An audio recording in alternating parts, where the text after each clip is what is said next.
Social enterprises, like we've been discussing, have never been more relevant in the economy than today. And that's primarily because of the transforming political climate and the need for global inclusion, advancements of technology, and of course, the number of social challenges that have been increasing.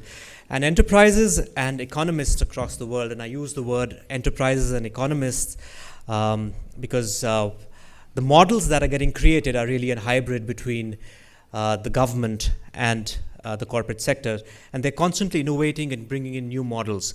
So we're going to talk about some of the new models that have come up, public-private partnerships, civil society movements, a lot of CSR initiatives, and we talked about them some time back. And all of these have become fairly popular over the last couple of years, and we have a wonderful panel that's actually going to share their different models of social enterprises. So this session really is a celebration of some of these high-impact change makers and leaders who've been able to create models that have been sustainable over a period of time, and how they've been able to create an impact and get their dreams, make their dreams a reality. So can we start with the lady on the panel, please? So I'm not going to talk about impact as yet, because I think impact is something which is very long-term. What we look at right now is hopefully that we're getting the right outputs, the right outcomes. And our model is really right there in our name itself.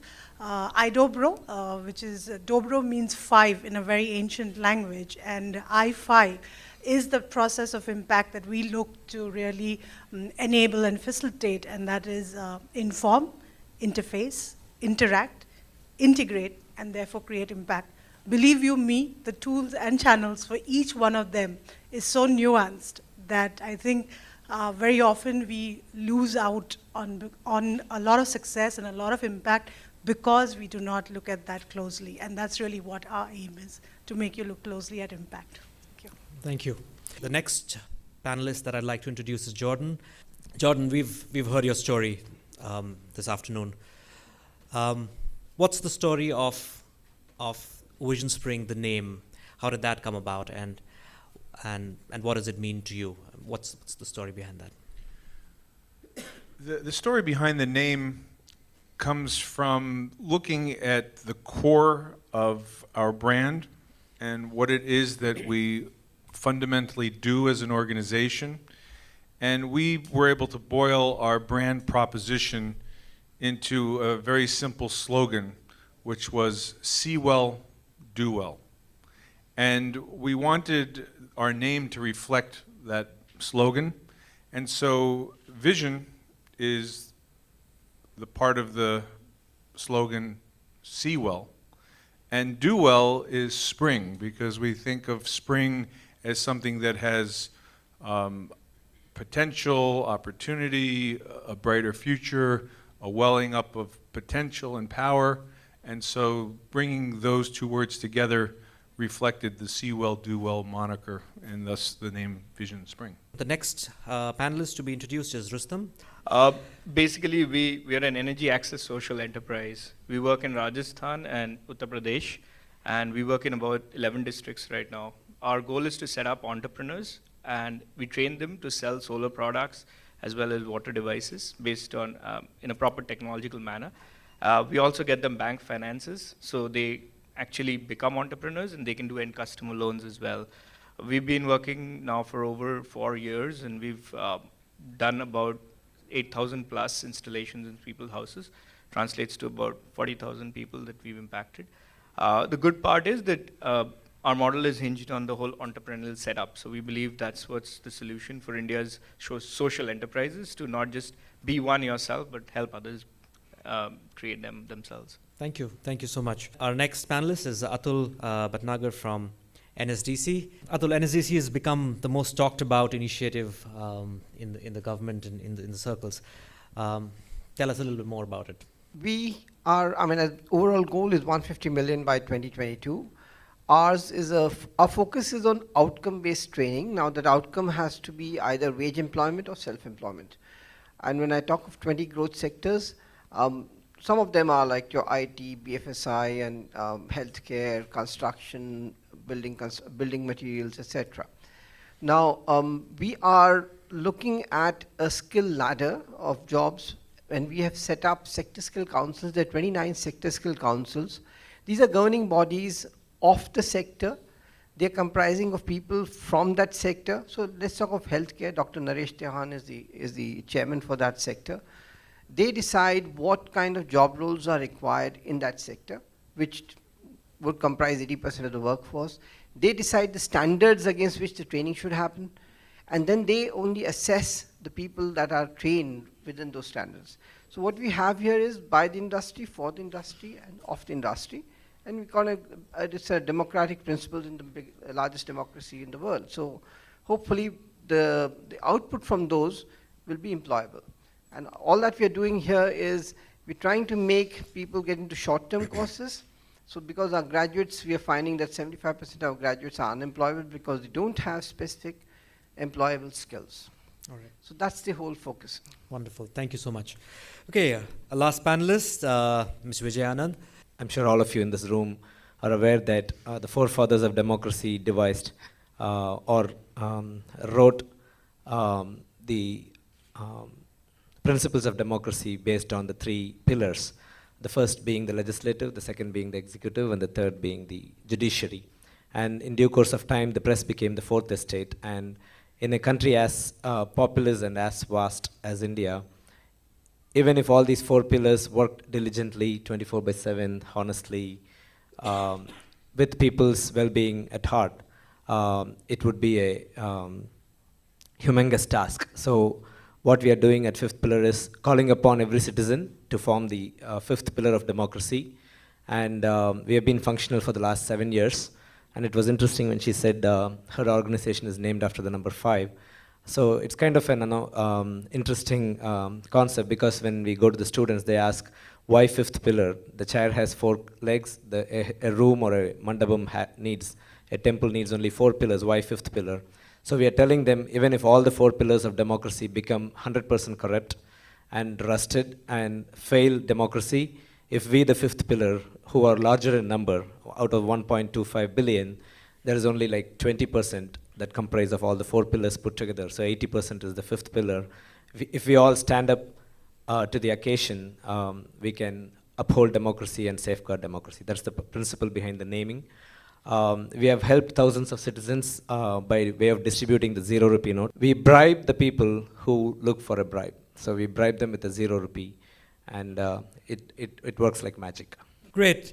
So now we have the background of all our 5 illustrious panelists and their organizations. My first question to you is that you all have very innovative models. You have different models that you have adopted and adapted over a period of time. So what have been some of the innovations that you've implemented? And let's focus on the model part of it. And how do you think these what you've adapted is different from the typical corporate innovation that we often get to hear and talk about? Although we have this tool called the 0 rupee note, we sensitize citizens to the fact that it is we the people that have indeed corrupted the system. It's always convenient and easy to point fingers at someone else. But the 4 pillars of democracy, the politician, the bureaucrat, the judiciary, members of the judiciary, and the press, they did not jump from the sky. They did not come from a foreign country and became members of the 4 pillars. So if the 5th pillar, before he or she turns 18 and then 21 and obtains a degree from a college, because without any of these educational qualifications, they're not going to be part of any of those pillars. So if we sensitize them, then the problem is solved. It's not going to be easy putting all the corrupt people behind bars. Right. It's rather. Which I'll just rephrase my question. I think what we need to understand is, how are you actually keeping your social enterprise sustainable, and what is the model that you've adapted to do that? We try to keep it low cost, and most of it's 0 cost. Like the 0 rupee, our cost of operation and functioning is 0, because there are more than what we can imagine, the number of people who want a corruption-free India. So people are more than willing to work voluntarily, and we are able to scale. We're almost present in more than 20 districts in Tamil Nadu in the last 6 years. And people just innovate in the way they find like-minded individuals who can donate a large hoarding space in a private premises where we put up a big banner of the 0 rupee note, and we encourage young Indians to come and sign on the 0 rupee note as a matter of taking a pledge that they will not take a bribe, they will not pay a bribe. We believe that this is a contract that they are signing with the country, that they will not allow this country to become any more corrupt. So would you like to share how NSDC's model has developed over a period of time, and what are the innovations that have come about there? Okay, we've been in business for 4 years now. We are a not-for-profit company, but we fund private training enterprises for profit. So we want them to be sustainable. We want them to be scalable. We are saying 50,000 minimum trainings across 10 years with 70% employment, and of course pay us back for whatever money we loan out. So that's the kind of model we're hoping that over a period of time, whatever fresh infusion that will come in as a result of the repayments made by our training partners, that'll go into fresh skilling. We haven't yet reached that mass, but we are surely will. The other thing we have looked at is the people have to get jobs. I mean, people have to be wage ready or rather employable. Whether they get a job or not, there is a bit of economy part of it in the middle. So that's why we got the industry involved, and we have created training which is leading to employability skills. Third, we have, in order to be sustainable, or rather in order to be scalable, we have a separate fund for innovation itself. On our website, there is there's called innovation.nsdc.org, where some 70 odd innovations have been listed. Anybody can put in their own bit on what they think would be innovation enabled to reach our remotest part of India for the youth. You don't have to bring them out from there to train them. So our challenge is, first, how do you reach out to the remotest part of India? How do you reach out to them in their regional languages?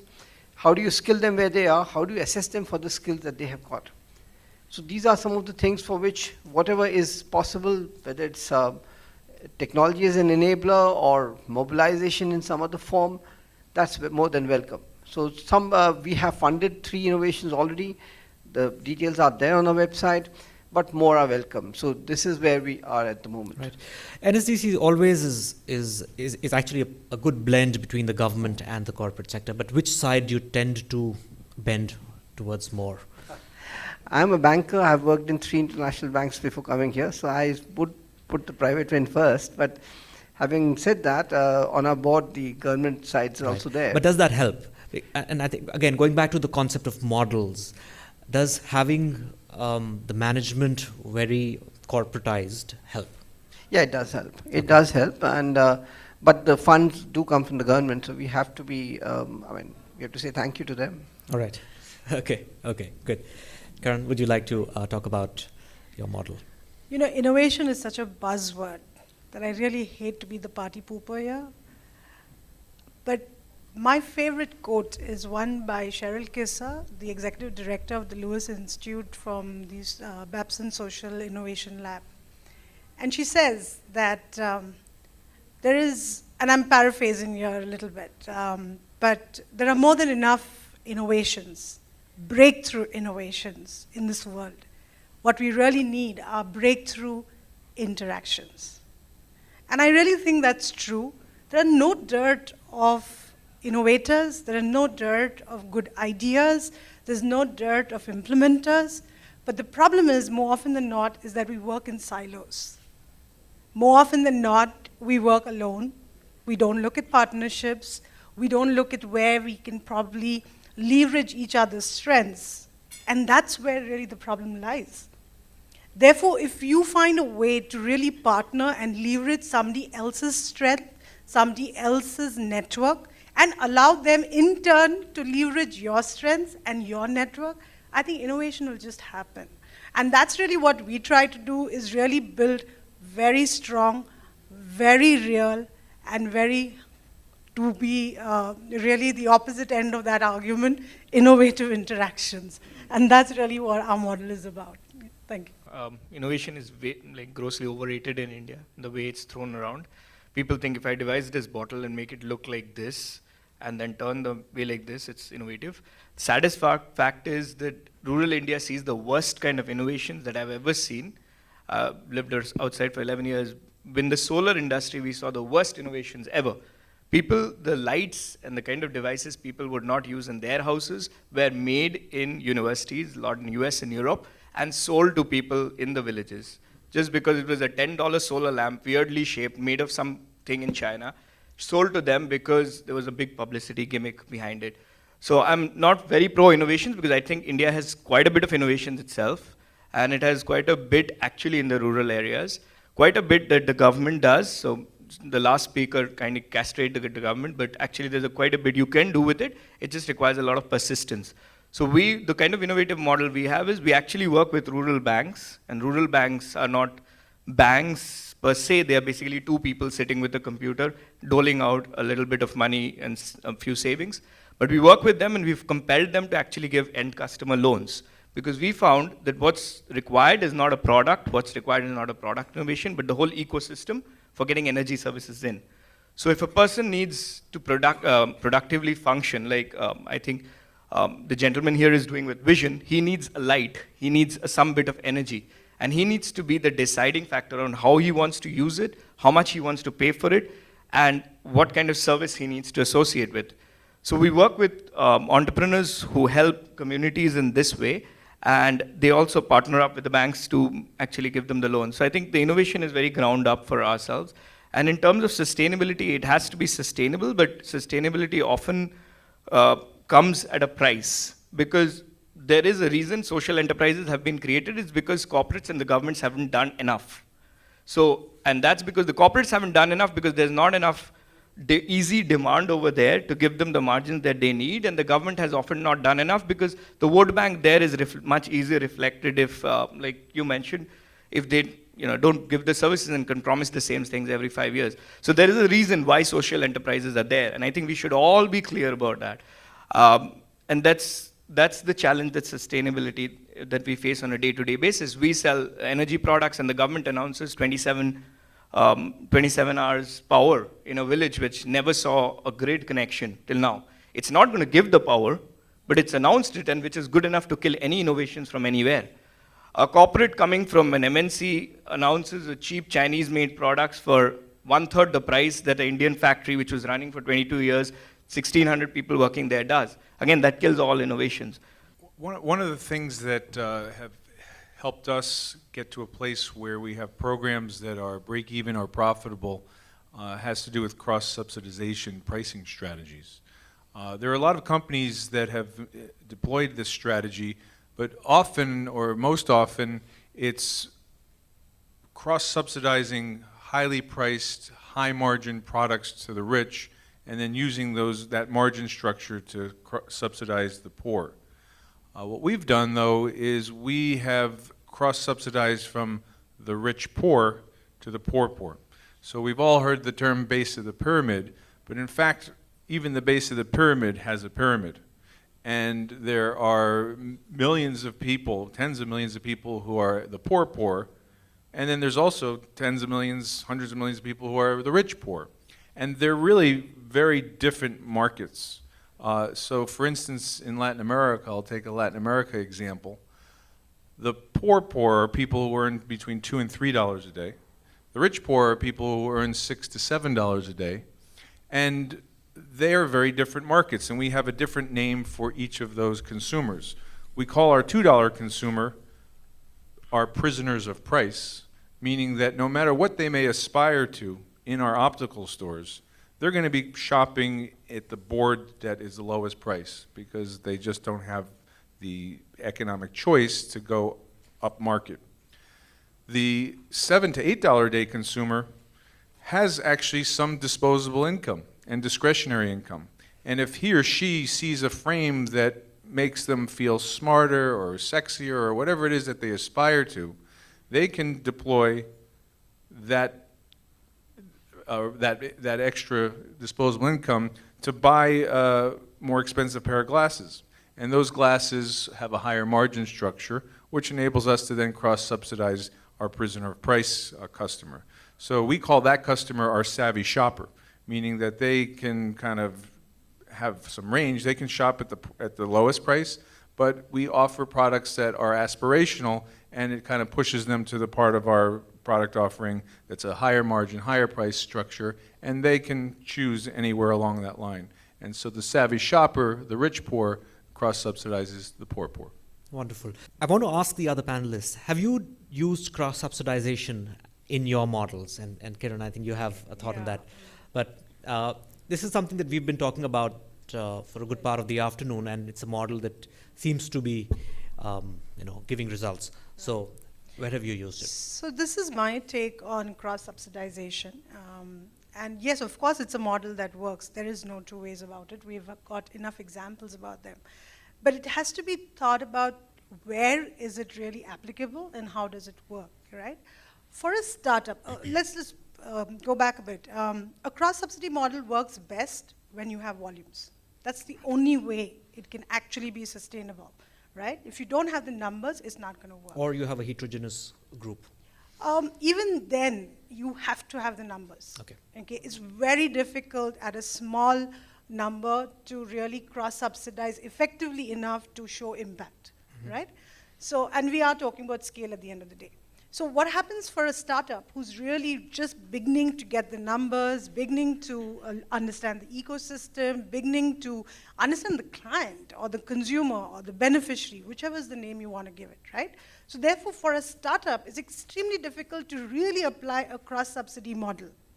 And anybody who thinks they can get started straight off the bat probably has deep pockets to support that, okay? So therefore, that's one thing.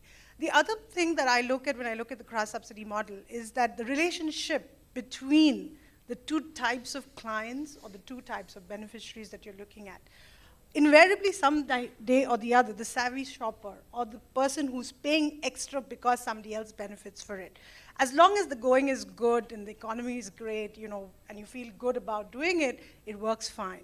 The day there's a downturn, the first thing that suffers is a cross-subsidy model. And what happens then? So I'm not saying it's not a good model to follow. I'm just saying you need to think it through before you can say that this is a model that I can apply in my business.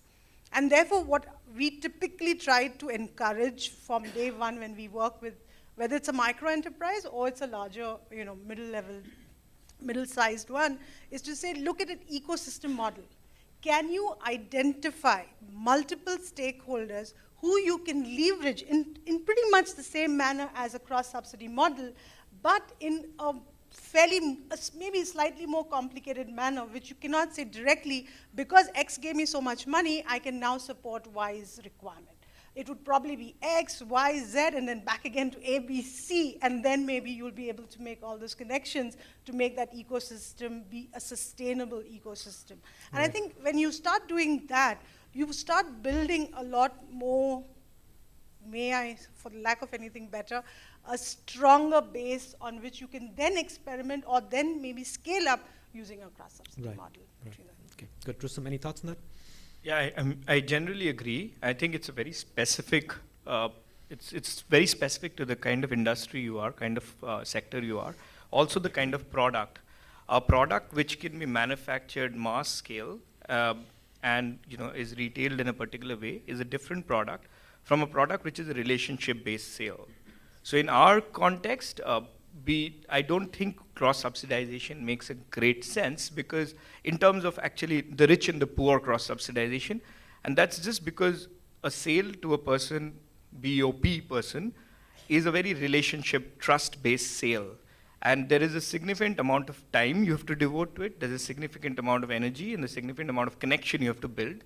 And that alone takes a significant part of the work of this.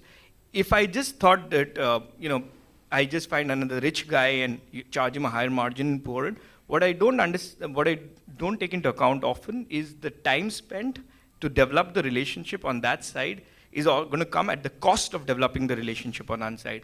And I can speak for it because we did think about it and we did pilot it. So we thought Gurgaon farmhouses in Kapashera need solar, because most of them, they don't have an electricity connection, especially for the servant quarters or garden lighting.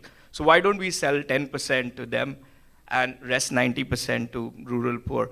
it didn't work too well, especially because the kind of people who are your last mile sellers or servicemen are different in nature and have a different way of communication to these two parties.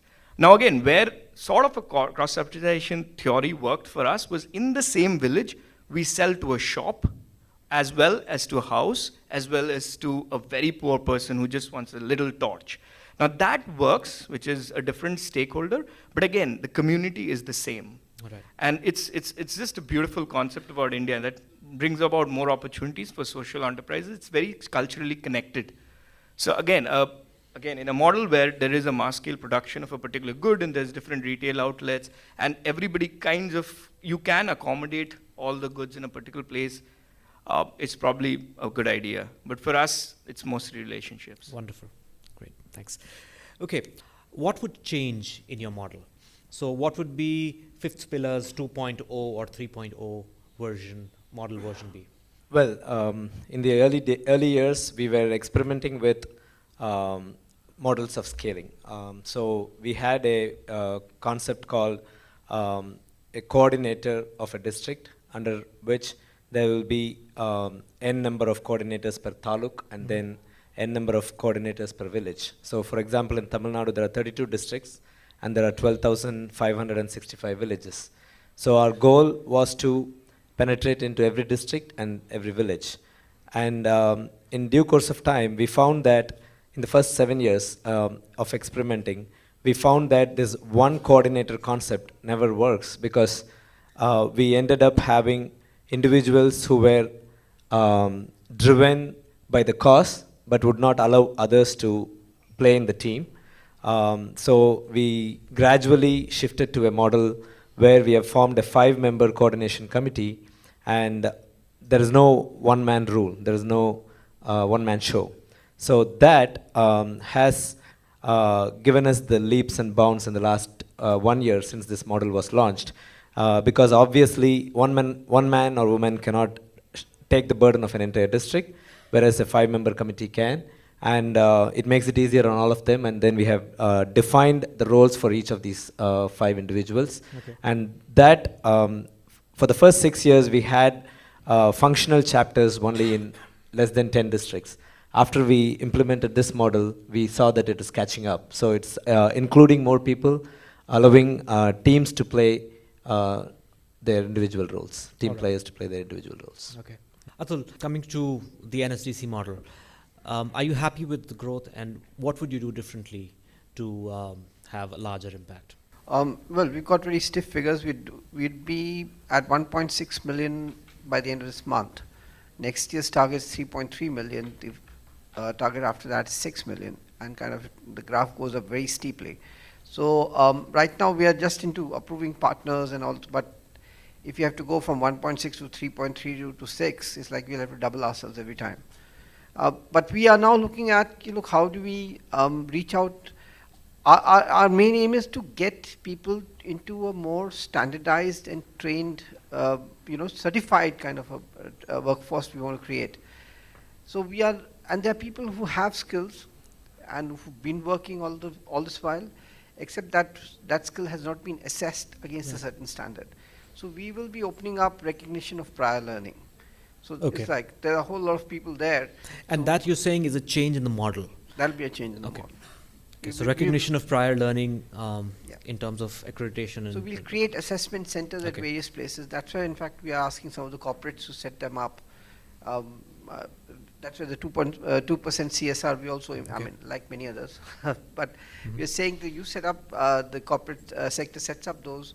So like your Tata Motors, etc., they can assess their own, the people in the environment, like say mechanics. You find them road mechanics all over the place, but you don't know if they've been assessed. You don't know their capability. So that bit can be certified, and then you have more a better employable trained workforce. All right. Okay. Good. Jordan, can I jump to you? Your version 3.0 or 4.0? In order to scale a social business, particularly if you have a hard product to sell, it's all about figuring out a distribution channel that you can put more of your product into that pipeline. You know, in the United States, if I had a company that was selling eyeglasses and I wanted to have full distribution across the country, I would basically just need to get 2 accounts. I would need to get Walmart and Target. And if I had those 2 accounts, I would essentially be distributed across the entire country. In the markets where we work in the developing parts of the world, there are generally not such corollaries. There aren't big companies that have access to all of the distribution points that we're looking for. So we have to find corollaries to the Walmarts and Targets of the world. And we've found them like with BRAC in Bangladesh. We're working now with Sahaj in India, which has 40,000 kiosks across rural India. And so what are the existing distribution platforms that you can think about piggybacking your product and service onto and making the case for why your product belongs in that platform? Now, the challenge is often those platforms are attractive to a lot of other organizations, so there's some competition to piggyback because they're often being approached by a whole bunch of other products and service companies. So that's generally the way that we're looking at it. We're also, at the same time, is building our own retail stores. However, the ability to scale that as quickly as you can scale leveraging off of other platforms is much slower. But the advantage there is you have full control over your distribution channels. So each one has pros and cons. Where you go to a third-party partner to distribute your product, you lose control, but you get faster scale. When you have your own distribution channel, you gain control, but you slow down your scale. All right, great. Kiran and Rustam, any thoughts on the distribution channel? Do you guys feel that there is innovation that can happen there in your businesses? Yeah, sure. So we do set up distribution points. We've already done. We have over maybe 400 different entrepreneurs working under 4 primary hubs that we've created. I think distribution works. There are 2 kinds of distributions. One is we've become really product agnostic, and you actually build a model which is quite cheap in terms of procuring the products and then throwing them out as far and as many points as you can, and you have a lower margin. So like Walmart, you can squeeze the supplier, give people a better bang for their buck. So that's one distribution model. Another distribution model, sort of like the Videocon, is where you add a lot of value-added services, and you add not just a product, but a whole relationship or a whole service support or a whole repeated connection with the customer. It depends upon the product you select. So we took the second route. So we said that it's going to be hard to actually have a whole bunch of products and take them to the village and sell them. And it's obviously impossible to take one because the overheads stack up significantly. And it's going to be hard to build that kind of power if you don't have a deep pockets with the suppliers to get it for cheap and then be able to sell it for a price margin, because this is a price sensitive market. And most of this stuff, there's a Chinese competitor for solar, for glasses, for water, for everything. There's a Chinese competitor. So you have to be, so we decided to take a proposition which is a very technically value added. So which means that the products we sell always come with a service guarantee for 5 years, which is relatively unheard of in the village. It also comes with a heavy duty amount of customization, which is another feature which is unheard of by village people, that they didn't really understand when we said, look, we can take it apart and build it the way you want it, according to your house design and everything.